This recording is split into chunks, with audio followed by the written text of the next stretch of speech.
I mistook a carefully crafted lie for a late life miracle and poured my whole heart and savings into a phantom who promised love and a fortune. Now the silence he left behind is filled only with debt and the echo of my own trust, used as the key to empty my life. It's the quiet that gets to you first.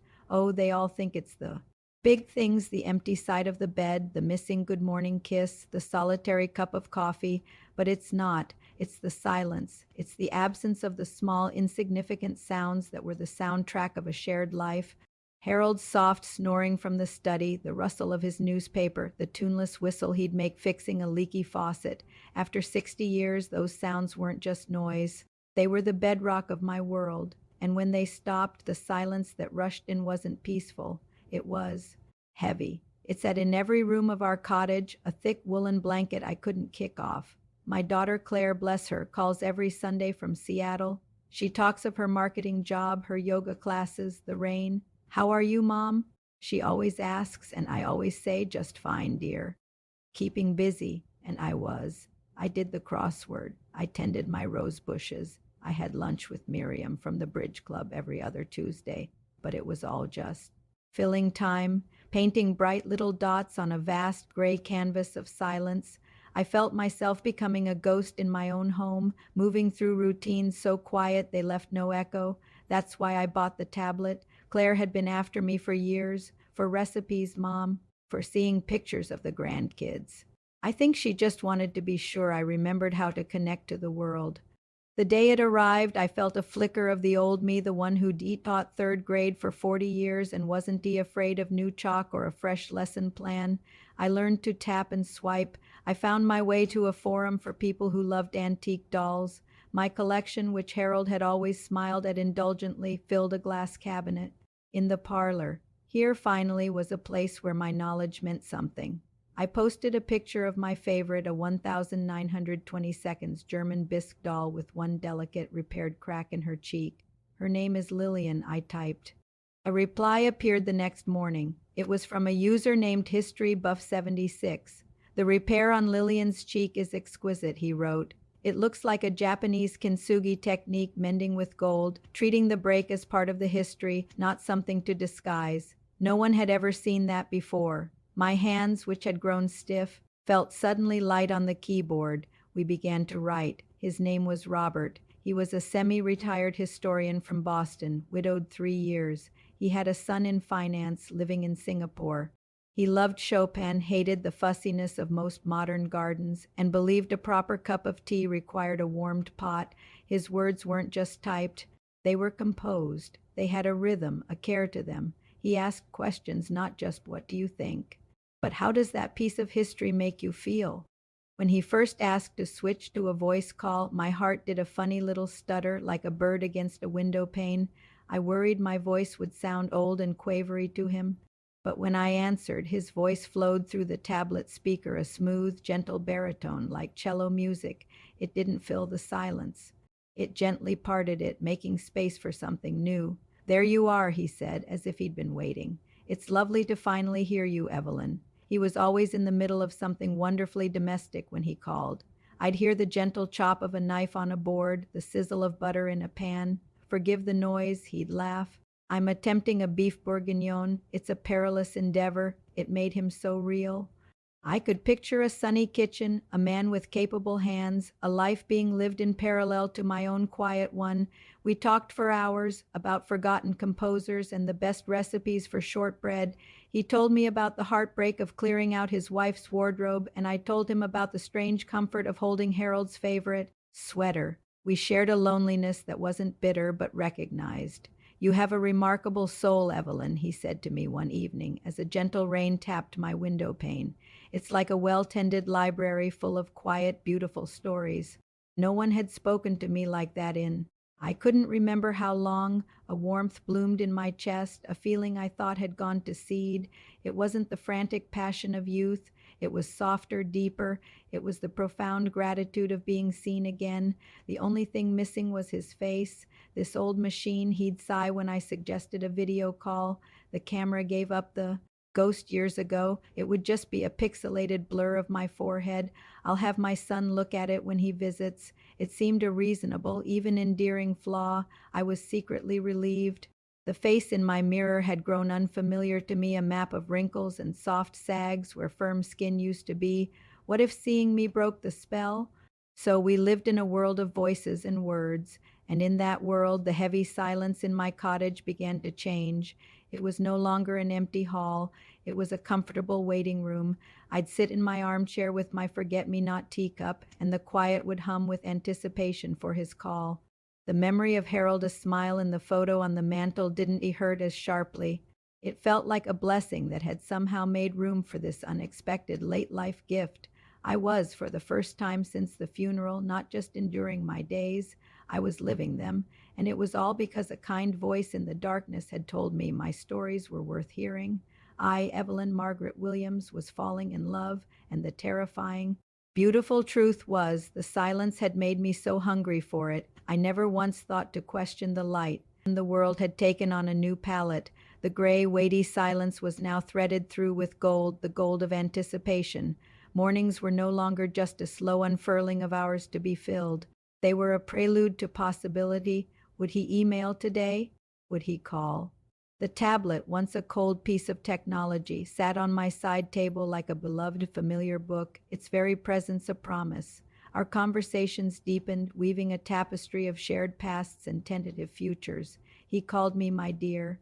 Not dear, which can be dismissive, but my dear, a possession of affection. It made something ancient and fluttery wake up behind my ribs. But then the questions started. They felt like gentle curves in the road, not sharp turns. Evelyn, he said one evening, his voice laced with a concern that felt like a caress. This digital world, it's a blessing for souls like ours, but one must have a care. A man can't be too careful with a heart he's come to cherish. Tell me, have you ever been in a digital romance before? The question surprised a soft laugh from me. Oh, goodness, no, Robert. I'm afraid I'm a dreadful relic in that regard. Harold and I met at a church picnic. This is all rather new. Good, he said, and I could hear the smile in his voice. That's a purity to protect, and you've never sent money to anyone online? No sad tales from strangers? Certainly not, I said, drawing myself up a little, even though he couldn't see me. I may have wrinkles, Robert, but I assure you I don't have gullible written on my forehead. I was teasing, but I was also proud. I wanted him to see me as savvy, wise. I'm glad, he said, the warmth returning richer than before. It's a jungle out there. I just want to know you're safe. It would break me to think of you being taken advantage of. His protectiveness was a novel and heady sensation. Claire was protective, but in a worried, daughterly way. This was different. This was a night checking the ramparts for the lady in the tower. It made me feel precious. A week later, he brought up the future in a new way. The sizzle of something in a pan was our backdrop. My son in Singapore, he began, his tone casual, almost offhand. He's a whiz with all this modern finance. He's been showing me how to let my nest egg stretch its legs a little. At our age, inflation is the quiet thief, you know. I know, I sighed, thinking of my careful budget, the way the grocery bills seemed to climb each week. Cryptocurrency, he said. The word felt alien, metallic. It sounds like science fiction, I know, but my son explains it as just the new form of gold, digital gold. He set me up on a perfectly simple, secure platform. I've seen a 150% return in a matter of months, a 150% return. The numbers were abstract, but the implication was not. Freedom from worry, a cushion, perhaps even. A shared cushion. The dream I hadn't dared to fully articulate shimmered between us. A small cottage near the ocean together. No more worrying about property taxes or emergency repairs. It sounds complex, I ventured, my lifelong caution rising. Not with a guide, he said, his voice soft, patient, the voice that had explained the history of a sonnet to me. Think of it as a bit of fun, an experiment. Let me show you. Just dip a toe. What's a little fun between friends? Friends, the word stung just for a second, but the trust was absolute. This was Robert, who understood the repair on Lillian's cheek, who remembered I took one sugar in my tea.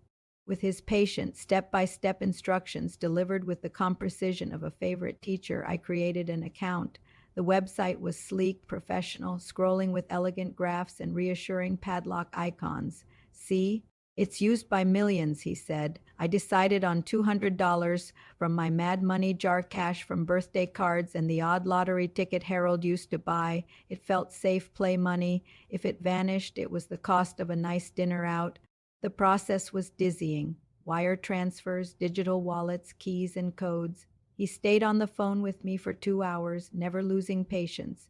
You're doing beautifully, Evelyn. Just one more step, and then it was done. My dashboard showed a balance, $200.0. I checked it the next morning, $212.5. A tiny digital sprout. By the end of the week, it was $500. I actually gasped aloud, the sound startling in my quiet kitchen. $500 from 200. It was a magic trick happening right before my eyes on the glowing screen. I called him, my voice breathless with a childlike glee I hadn't felt in years. Robert, it's working. It's really working. His laughter was rich, delighted. Of course it is, my dear. The market is strong, I told you. Isn't it something? I just wish I'd put in more, I confessed, the thought leaving my lips before I could cage it. The opportunity isn't gone, Evelyn, he said, his tone turning gently earnest. It's just beginning. This is how wealth is built now, not by hoarding in dusty banks, but by having the courage to participate. You have that courage, I see it in you. His words were kindling. Emboldened, I logged into my main savings. The rainy day fund 2000 for a new water heater or an emergency flight to Claire. With a few clicks, I sent it into the platform. It bloomed $2,500, $3,000, $3,500. The numbers were no longer just numbers. They were a narrative, a story of transformation and growth. My story, our story. I didn't withdraw a penny. Let the compound interest work its magic, Robert advised. The big gains are for those with patience and nerve, my darling, and you have both. Darling, the word sent a shiver through me. The dashboard with its glowing green graphs became my secret shrine. I checked it first thing, last thing. I'd wake in the night and pad to the living room, its pale blue light washing over my face as I watched the value tick upwards ever so slightly, even while the world slept. Robert's voice was the constant soundtrack to this miracle. He was investing alongside me, he said. We were building something together, a future. The word, once a closed book, now lay open, its pages blank and waiting for us to write them. The dreams, once muted and sepia-toned memories of what life had been, burst into vivid, impossible color. The ocean wasn't just an idea. I could almost smell the salt air. I could see a porch, 2 chairs, and his hand finding mine. The silence in the cottage was completely gone now. It was filled with the hum of potential, the electric whisper of a fortune being made, and the sweet, constant echo of a voice that promised me it was all not just possible, but inevitable. I was no longer a ghost. I was an architect, and I never once stopped to ask who had drawn the plans. For a time, it was enough just to watch the numbers bloom. Like a gardener with a miraculous speeding vine, I would marvel each morning at the new, impossible growth. My $2,000 had become $3,500. My little $200 seed was now a flourishing $500 tree. The dashboard on my tablet glowed with a verdant, healthy light that seemed to push back the shadows in my cottage more effectively than any lamp. But dreams, once you water them, have a way of growing roots that anchor deep in your heart. They stop being abstract what-ifs and start becoming concrete when... Robert felt it too. Our conversations shifted. The history of Brahms gave way to the future of us. Imagine, Evelyn, he'd say, his voice a low, intimate murmur against my ear through the speaker. A little white cottage, Cape Cod, perhaps, nothing grand, just a view of the water and a garden where we could grow lavender. We could get a dog, I found myself saying one evening, the words surprising me as they left my lips. I hadn't had a dog since I was a girl. Harold had been allergic. A rescue, he agreed immediately, his voice smiling. A scruffy old thing that needs a quiet home.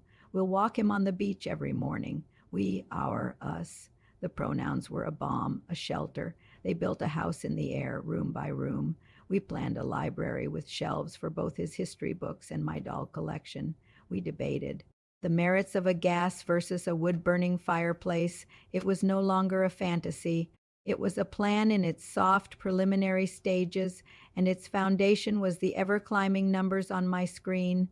The plan, however, needed capital, a down payment, security. My son says this bullish trend won't last forever, Robert mentioned one night, a note of thoughtful concern in his voice. The window for true, life-changing entry is still open, but it's narrowing. It's the difference between securing comfort and securing abundance, my dear. Life-changing, the phrase thrummed in the quiet room. My life had already changed. He had changed it, simply by seeing me. But this was about changing the practical circumstances, about swapping worry for ease, about gifting Claire an inheritance without stress, about never being a burden. A cold, practical fear had begun to whisper to me, separate from the warm dream. What if my pension didn't cover a major illness? What if the roof needed replacing? The $3,500 was wonderful, but it wasn't safety, not real safety. Fortune, Robert said to me a few nights later, his tone suddenly grave, profound, favors the bold, Evelyn. It always has. The greatest stories in history, in love, are not written by the cautious. They are written by those who see a horizon and dare to walk toward it. I lay awake long after we hung up. The digital clock cast a red glow, 2:17 a.m. bold. I had never been bold. I had been responsible, a teacher, a wife, a mother. I had balanced checkbooks and saved coupons and planned for rainy days that always eventually came. Harold's photo on the dresser was a silhouette in the dark. What would you think, old man? I whispered to his memory. He'd been a cautious man, too, but he'd also taken a chance on a shy young teacher at a church picnic. He'd leaped. The next morning, I didn't make tea. I went straight to the small lacquered box where I kept my important papers. My hands were steady, but my heart was a wild drum against my ribs.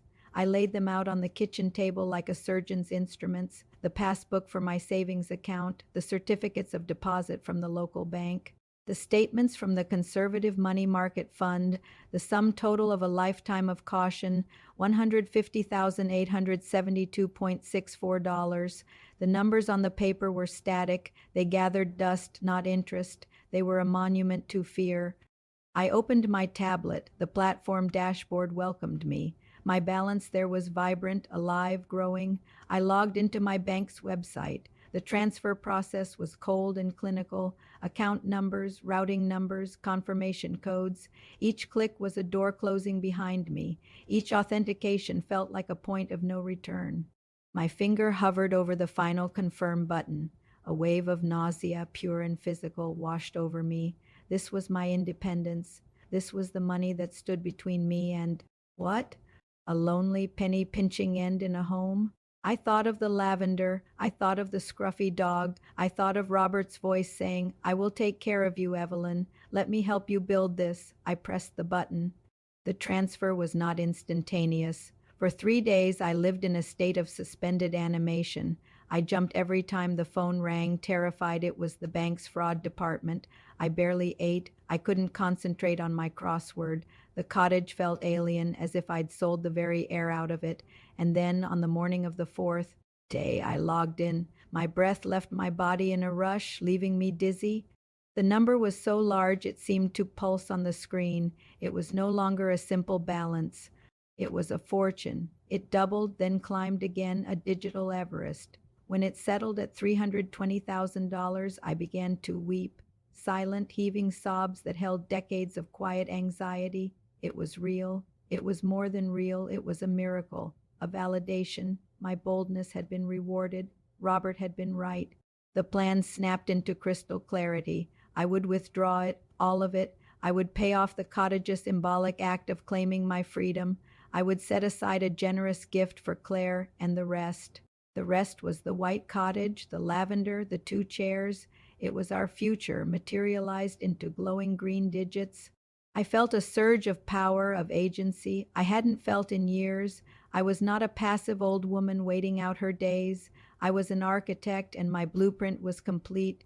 With a smile that felt like the sun breaking through after a long winter, I moved the cursor to the bright, promising button at the top of the screen. I clicked withdraw. The error message that flashed was a violent, shocking red. a color of alarms, of stop signs, of blood. Account verification required to prevent fraud. A security deposit of 10% of your total balance must be made before initial withdrawal.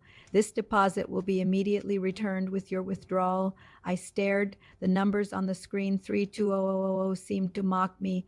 10%, $32,000. I had nothing left. The well was dry. The bold leap had emptied me. The first sharp pang of true fear, cold and metallic, pierced through the dream. It was a sensation so acute, so physical, it made me clutch the edge of the table. The beautiful, glowing future on the screen had just slammed a door, and I was on the wrong side of it in the sudden, familiar dark. The red message didn't fade. It pulsed. A tiny, malevolent heartbeat on the screen. It's a mistake, a glitch. My fingers, gone clumsy and cold, fumbled to close the window and click withdraw again. The same red text, again and again. A robotic, unfeeling rejection. Panic, a thin, high whine began in the back of my skull. This wasn't part of the plan. The plan was to be free, to be safe, to be with him. This was a wall. I needed my guide, my rock. I called Robert. The phone rang once, twice in eternity. When he answered, his hello, my darling, was a lifeline. The sound of his voice, so normal, so real, broke the dam of my composure. Robert, I choked out, the tremor in my voice unmistakable. Something's wrong. The platform. It won't let me withdraw. It's asking for more money. A security deposit, 10%.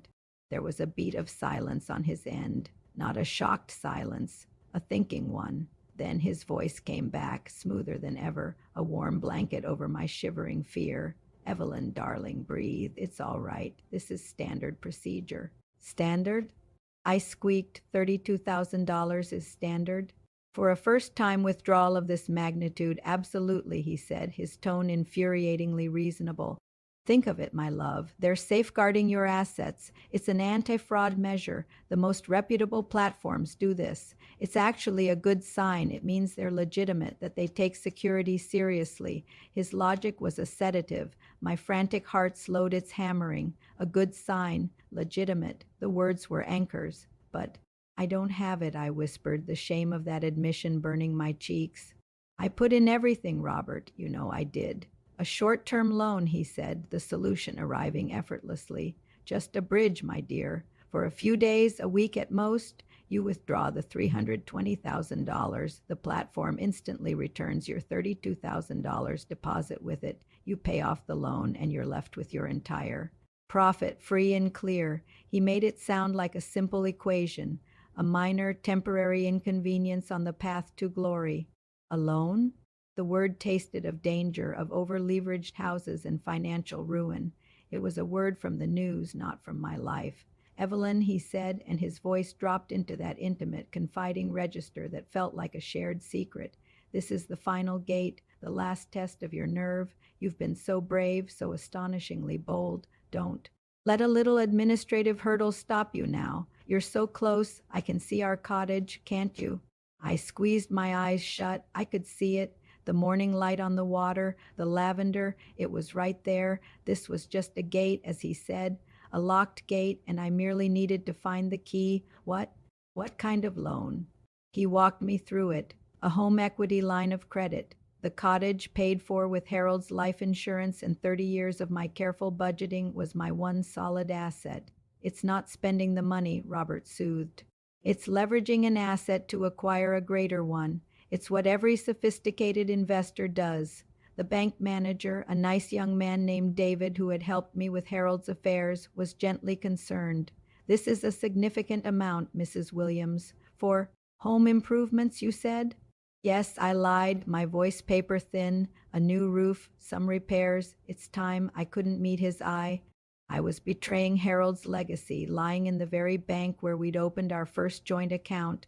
The money appeared in my checking account. It felt tainted, heavy. With Robert on the phone, coaxing me through each step, I sent it. The $32,000 vanished into the platform's digital maw. I sat back, exhausted, a cold sweat drying on my neck. It was done. The gate would open now. I clicked withdraw. The red text returned, different this time, sharper. Transaction pending. regulatory tax clearance fee required. To comply with international crypto finance regulations, a fee of $25,000 must be settled prior to release of funds. This is a one-time, mandatory compliance charge. The world tipped sideways. The floor beneath my feet felt insubstantial. $25,000 more.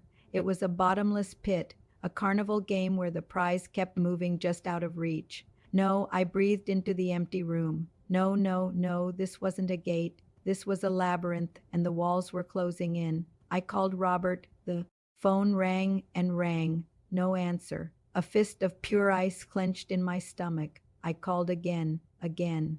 On the fourth try, he picked up. The background silence was absolute. No sizzling pan, no classical music. Robert, I gasped, tears of pure terror finally breaking free. It's asking for more, another $25,000. A tax fee? This isn't right. This can't be right. His sigh was long, audible. It wasn't a sigh of shared frustration. It was a sigh of exasperation. Evelyn, these processes are in place for a reason. The government wants its cut. It's how it works. You're dealing with a large sum now. There are protocols, but I don't have it. I was wailing now, the polished lady gone, replaced by a terrified, cornered animal. You said the last one was the final step. Where does it end? It ends when you follow the instructions. He snapped. The sound was a physical slap. He had never, not once, raised his voice to me. The shock of it silenced my sobs. His voice came back, softer, but the warmth was forced, thin. My dear, I know you're frightened, but you must trust the system. Find the money, ask your daughter. This is the last thing, I promise you. After this, it's all yours. Ask Claire? Lie to my daughter, beg for money to feed this ravenous digital beast? The horror of that prospect cut through the panic with a new, clean sharpness. Something was deeply, profoundly wrong. Robert, I said, my voice suddenly quiet, hollow, I want to see you. Right now. Let me see your face. Do a video call, please. A pause, longer than any before. The silence on the line was a void. My camera, he began the old refrain. I don't care if it's blurry, I cried, desperation breaking my voice. I don't care if all I see is a pixel. I need to see you. Please. Another pause, then a click. The call disconnected. The silence that followed was the most profound I had ever heard. It was the silence of the vacuum of space. I stared at the phone in my hand, then back at the tablet screen, at the beautiful, monstrous fortune and its demand for more blood. With trembling, frantic fingers, I opened the video call app. I found his name, History Buff 76. I pressed the video call icon. It rang, a hollow electronic trill that echoed in the pit of my stomach. It rang until it stopped. I called again, again. On the third attempt, a different message appeared. The user is currently unavailable. I sat in the gathering dark of my living room, the blue light of the screen etching the lines of despair onto my face. The pieces, the bad camera, the probing questions, the impossible gains, the moving goalposts, the sizzle of a pan that was always perfectly timed, the sun who was never quite visitable. They didn't just snap together. They smashed together with the force of a lifetime of trust being annihilated. The sound I'd thought was a stock sound. The photos were stolen. The voice was a performance. Robert was a ghost, a carefully constructed phantom, and I had poured my entire life, my love, my loneliness, my savings, my home into his hollow, hungry shell. I didn't need to see the final act. I knew. I typed his name into a message, a single shattered word. Why? I watched as the message sent, and then a great ick, a padlock icon, blocked. He was gone, erased as if he had never existed. But he had left something behind, not the mirage of $320,000 glowing on the screen. He had left the crushing, absolute weight of the truth, and the silence that rushed back in to fill the space where his voice had been was no longer just empty. It was filled with the screaming echo of my own stupidity. The silence after the block was not an absence. It was a presence, a physical, heavy thing that pressed on my eardrums, my chest, my very soul. It was the sound of the world's axis shifting, of a planet cracking open to reveal not molten core, but an endless frozen void. I sat in my armchair, the tablet's glow the only light in the room. The dashboard still shone, a cruel, beautiful lie, $320,000, a fortune that didn't exist, built on a love that had never been. I stared at it until the numbers lost all meaning, becoming just a sickening green smear against the dark. I didn't move. I think I stopped breathing. Time became granular, each second a pebble of pain dropping into the hollow of me. I watched the dawn come, a gray, indifferent light that crept across the floor and touched the lace of my housecoat, but brought no warmth. It illuminated the dust motes dancing in the air, the forgotten crossword. On the side table, the photograph of Harold. His smiling eyes seemed, for the first time, not comforting but accusatory. "What have you done, Evie?" The shame arrived then. It wasn't a hot flush. It was a slow, icy submersion. It drowned the grief, the betrayal, the panic. It was deeper, more fundamental. It was the shame of a lifetime of prudence erased in a few months of digital madness. The shame of being the teacher, the sensible one, the rock reduced to a foolish old woman led by the heart she'd been so sure was wise. I thought of the bank manager's concerned face, my lies about a new roof. I thought of the home equity loan papers, signed with my trembling hand. Harold's cottage, our cottage. I had mortgaged our final, shared memory to feed a phantom. I don't know how long I sat there. The tea Claire had brought me last visit had long since molded in its cup. The phone rang. It was Claire's ringtone, a snippet of a song she'd loved as a girl. The sound was an assault. I let it ring. It rang again and again, a persistent rhythmic beating against the walls of my new silent prison. I couldn't answer. To hear her voice would be to make it real. To speak would be to scream. 2 days, the phone stopped ringing. Then, in the afternoon of the second day, I heard the key in the lock. She had a spare for emergencies. I heard her frantic call from the foyer. "Mom? Mom?" Her footsteps were fast, sharp on the hardwood.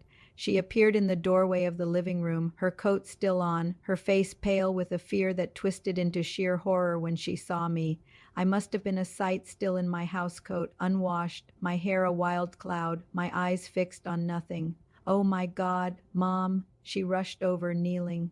Her hands grabbing mine, they were warm, alive. The touch was agony. "What's happened? Are you sick? Why didn't you answer?" I opened my mouth. A dry, papery sound came out, but no words. I gestured weakly to the tablet, its screen now dark because the battery had died. It was just a black slab. Claire's eyes darted to it, then back to me. She saw the financial paperwork scattered on the floor near my chair, the home equity documents with their glaring red stamps. Her lawyer's mind began to connect the dots, her expression shifting from fear to a dawning, terrible comprehension. "Mom," she said, her voice forcibly calm, "talk to me. Is it money? Did you get scammed?" The word was a branding iron. Scammed. It was a word for the news, for other people, for gullible fools. It was not a word for me. A sob, raw and torn from a place I didn't know existed, finally broke free. And with it, the story. It spilled out in jagged, broken pieces. Robert, the voice, the kindness, the crypto, the $200. The $150,000, the gains, the loan, the fees, the blocked call. I watched her face as I spoke. I saw the shock, the pity, and beneath it, a furious, heartbroken anger, not at me, but at the invisible monster who had done this. When I finished, she didn't speak for a long moment. She just held my icy hands, her thumbs rubbing circles on my papery skin. Then she pulled out her own phone with a few quick searches she showed me. Articles with headlines like "Romance Scam Preys on Elderly," "Crypto Pig Butchering Scheme," "The Man Who Never Turns on His Camera." There were pictures of fake profiles, screenshots of identical platforms, testimonies from other broken voices. The script was the same, the questions, the gradual build, the security deposit, the endless fees. "The money was never real, Mom," she said softly, her own tears falling now. "The website was fake. The numbers were just pictures. He controlled them all. He made you see what he wanted you to see." I knew it, but hearing her say it made the floor finally give way completely. The last vestige of hope, the insane, clinging hope that maybe somehow there was a mistake and my fortune was still there, vanished. I had not been bold, I had been butchered, led to a digital slaughterhouse with whispers of lavender and Chopin. What followed was a blur of grim activity. Claire took over. She made calls to the bank, to the Federal Trade Commission, to the local police. An officer came to the cottage, a young woman with kind eyes who took my statement with a gentleness that felt like salt in the wound. "We'll do what we can, Mrs. Williams," she said, "but these operations, they're often based overseas. The money is usually gone. Gone. My life, Harold's life, gone. Claire helped me wash, dressed me in clean clothes, made soup I couldn't eat. She slept on the couch. I heard her crying in the night, muffling the sounds in a pillow. Her grief was a second, more profound punishment. I had not only ruined myself, I had wounded my child. Now the days pass. The cottage is full of sound again, but it's the wrong kind. The murmur of Claire on the phone with debt counselors. The rustle of legal papers. The tense silence of budgeting conversations about what can be sold. My doll collection, perhaps. Lillian with her kintsugi cheek. The tablet is gone. Claire took it away, but I don't need it to see the dashboard. It is etched on the inside of my eyelids, that beautiful green lying number. I sit by the window where I used to wait for his calls. I don't wait for anything now. I see the ghost of the future. We painted the cottage by the sea, the scruffy dog, the shared quiet, and it doesn't fill me with longing. It fills me with a nausea of self-loathing. He didn't just steal my money. He stole my memories of Harold, tainting them with my foolishness. He stole my peace, replacing it with a constant low hum of dread. He stole my voice, leaving me with nothing to say but "I'm sorry" to my daughter over and over. The greatest theft, though, was the last one. He stole the woman I thought I was, the resilient one, the wise one, the survivor. He left in her place a hollow thing filled with the crushing, echoing silence of her own trust, turned against her, and in that silence only one question loops, relentless and unanswerable, a worm in the core of my being. How could I have been so blind? A gentle final note appears on the screen, as if typed by Evelyn herself. Thank you for listening to my story. It's a heavy one to carry, and it means something to have you bear witness. Please, if you take anything from this, hold it close for yourself or for someone you love. The most beautiful connections are the ones that don't ask for your savings, only your heart. Be gentle with each other. With gratitude, Evelyn.